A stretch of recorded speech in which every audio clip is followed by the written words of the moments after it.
Upon ending up in the Underdark through most unconventional means, the heroes of our tale, Dolgrim, O'Sheen, Cress, Eliza, and Alora woke to find themselves captured by the Quotoa.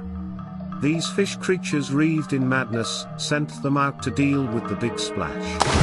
When they had returned, they were taken to the slimy tunnels of the Underdark proper, where they met a strange gelatinous cube named Glabagool.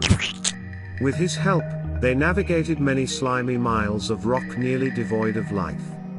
After a near-death experience with a roper and a rather devious ooze, they made their way to the desolate boneyard. This expanse of death and decay was the home of a deep dragon who urged them to tell the Duergar not to set foot upon his lands. The heroes took their message to Meshelvart, where they were thrown into the prison camps. After obtaining a writ of passage from the magistrate there, they met with an old, blind dwarf who set everything in motion.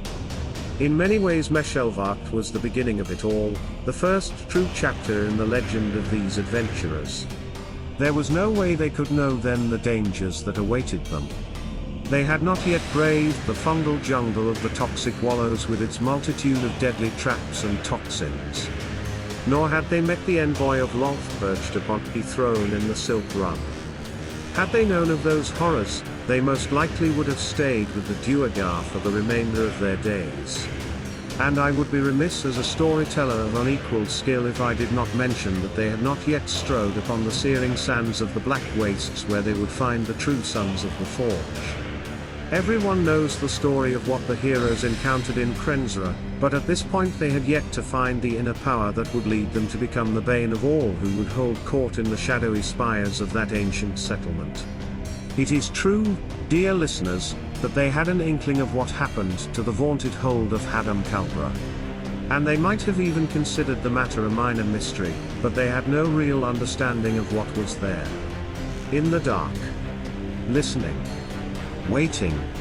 And the snarls. There is nothing that could have prepared them for that. It is a true miracle that they were able to traverse that wretched wasteland of blasted rock without succumbing to the mists of the Phaesaurus. So, how did they survive all of this?